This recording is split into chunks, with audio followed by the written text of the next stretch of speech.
Ciao amici di Alla Squisita, sono Davide Civitiello, mi trovo a Napoli. Oggi parleremo di latticini, di come vengono utilizzati sulla pizza, di come si tagliano, di come si cuociono. Soprattutto vi spiegherò quali sono gli errori per non rovinare il vostro prodotto. I latticini che utilizzeremo sono quelli di Sorì, una storica azienda casearia che per la sua produzione utilizza il metodo tradizionale sorrentino.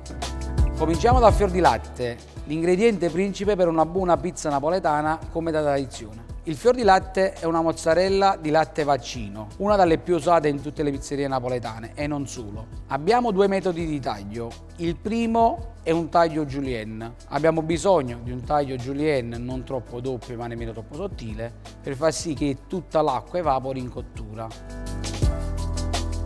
Secondo taglio è un taglio a dadini, molto più piccoli rispetto al primo, che viene usato soprattutto per le pizze come calzoni, ripieni fritti, pizze chiuse, cornicione ripieno, quindi tutto quello che è all'interno della pizza, quindi tagliato in modo molto piccolo, anche in questo caso si riesce ad asciugare e non rilascia acqua all'interno del ripieno.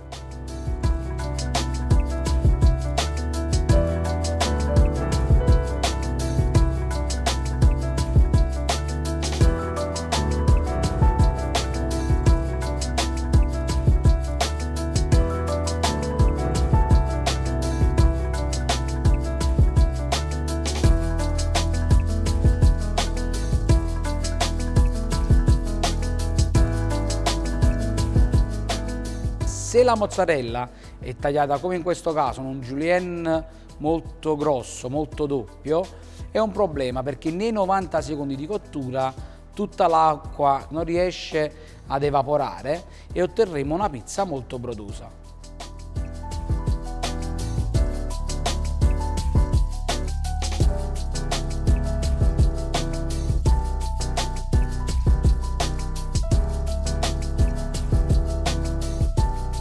Nel caso in cui facciamo un julienne troppo piccolo, nei 90 secondi di cottura, come quelli per la pizza napoletana, si disidrata troppo e le particelle di grasso escono in uscita, che si possono vedere anche ad occhio, e soprattutto fila molto ma molto poco. Con un giusto taglio di mozzarella julienne, la vostra pizza risulterà equilibrata, un fior di latte rimarrà bianco sulla pizza, che possa filare, e soprattutto saporito con tutte le proprietà. Un altro latticino che spesso viene usato in tutte le pizzerie napoletane e non solo è la provola affumicata a paglia. Spieghiamo la differenza innanzitutto tra il fior di latte classico e una provola affumicata. Il latte è uguale quello che andiamo ad usare, quindi usiamo del latte vaccino. Nel fior di latte abbiamo il sale in pasta, quindi viene lavorato in sale in pasta, poi viene mozzato e abbiamo il nostro fior di latte, mentre la provola non ha sale in pasta. Viene lasciato in salamoia per un'ora e mezza, 2 ore, dipende dalla sapidità che vogliamo dare al nostro prodotto. Si forma una leggera crosta intorno e viene messo in un affumicatoio. Profumerà di affumicato e soprattutto ci darà un colore molto pagliarino, molto giallo. Trattandosi più o meno dello stesso latticino, anche il taglio e gli errori rimangono uguali. Quindi grande attenzione soprattutto nel taglio della vostra provola, perché altrimenti possiamo ottenere comunque anche qui una pizza o piena d'acqua o disidratata. Parliamo adesso della mozzarella di bufala, un prodotto straordinario, soprattutto con la denominazione DOP. Un prodotto che è entrato nel mondo pizza recentemente, ma che ha suscitato un grandissimo interesse. Come per la provola, anche la lavorazione della mozzarella di bufala viene fatta senza sale e prende il sale in salamoia per osmosi. La grande differenza tra il fior di latte, provola e mozzarella di bufala è proprio il latte. Fior di latte e provola sono fatti di latte vaccino, mentre la bufala è fatta con latte di bufala. Se volete esaltare veramente il sapore della mozzarella di bufala, dovete mangiarla a una temperatura ambiente, 18-22 gradi. Come mangiare la mozzarella di bufala, soprattutto a crudo? È consigliato a tutti voi di tagliarla a spicchi, in modo da prendere la parte più sapida e quella più insipida. A una temperatura da 18-22 gradi sentirete veramente il gusto della vera mozzarella di bufala. Quindi attenzione a non tagliare la bufala a fette, perché altrimenti rischiate di mangiare o la parte molto più sapida oppure quella più insipida. Iniziamo a parlare dei coltelli. Io in questo caso sto usando un coltello a sega in modo da poter fare una buona fetta e non schiacciarla. Mentre se vado a usare un mezzo colpo o un trinciante rischio di romperla, di strapparla e non di tagliarla. Il coltello trinciante invece è consigliato soprattutto per il fior di latte o la provola, che hanno una struttura diversa. Quando parliamo di bufala per la pizza, allora innanzitutto è consigliata tagliarla 24 ore prima, lasciarla colare in frigo per 24 ore in modo che, avendo un prodotto molto più grasso e lattiginoso, mettendola in frigo otteniamo un prodotto più asciutto e soprattutto che ci rilascia meno liquido sulla pizza. Per la mozzarella di bufala cambia anche il metodo di taglio.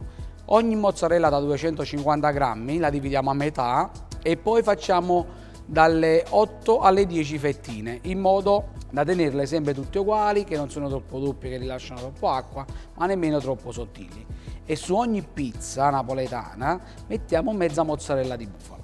Se abbiamo tagliato bene la nostra mozzarella di bufala, questa vedrete che filerà. Se invece otteniamo meno fette da mezza mozzarella di bufala, vediamo che rimarrà integra, non fila. O viceversa, se la tagliamo a julienne, misceliamo il sapore, mangiamo la parte troppo sapida o quella troppo insipida. Ricordatevi che la mozzarella di bufala campana DOP è tale solo se il latte utilizzato viene da zone con denominazione di origine protetta. L'altro ingrediente fondamentale è proprio l'acqua di sorgente. Nel caso di Sorì è un'acqua che viene dal vulcano spento di Rocca Monfina. Ed ora parliamo di ricotta di bufala, che viene prodotta da siero e panna di bufala. Sbagliare qui è veramente difficile. Per stemperarla abbiamo bisogno solo di un cucchiaio e se veramente è asciutta possiamo aggiungere un po' di latte e stemperarlo. La ricotta in generale nel mondo pizza è molto identificata per calzoni, ripieni, ma può essere usata anche su una pizza tradizionale, quindi o sia sopra ciuffetti oppure spalmata sotto, e tante volte viene usata anche in uscita. Come per gli altri latticini, anche la ricotta di bufala non deve essere usata direttamente dal frigo, ma ad una giusta temperatura. Un consiglio che posso darvi però è quello di non lasciarla più di mezz'ora a temperatura ambiente. Il rischio se no è che diventi acida. Parliamo di burrata di bufala. La burrata di bufala, come la mozzarella, è un prodotto 100% di latte di bufala. Nella sua lavorazione viene sparata all'interno panna e straccetti di bufala e viene chiusa a bomboniera. Anch'essa, come per la mozzarella di bufala, viene mangiata a una temperatura di 18-22 gradi, in modo che anche la panna e gli straccetti all'interno risultino liquidi e soprattutto, come per la bufala, non vanno mangiati mai freddi. La burrata di bufala possiamo usarla sia intera su una focaccia condita oppure tagliarla come sto facendo io in questo momento e a questo punto diventa una stracciata di burrata di bufala che possiamo spammare su tutta la pizza.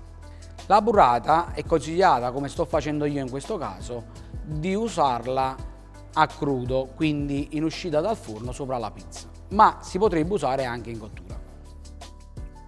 Bene, abbiamo visto l'utilizzo di questi 5 latticini nel mondo della pizza. Spero che i miei consigli vi siano stati utili e che abbiate imparato qualcosa su questi ingredienti. Vi anticipo una cosa, questo è solo il primo episodio di una serie dedicata ai latticini. Fatemi sapere cosa ne pensate di questo episodio nei commenti e soprattutto vi aspetto in tanti sul canale Italia Squisita. Un grande abbraccio da Napoli a tutti voi, da Davide Civitiello. Ciao a tutti!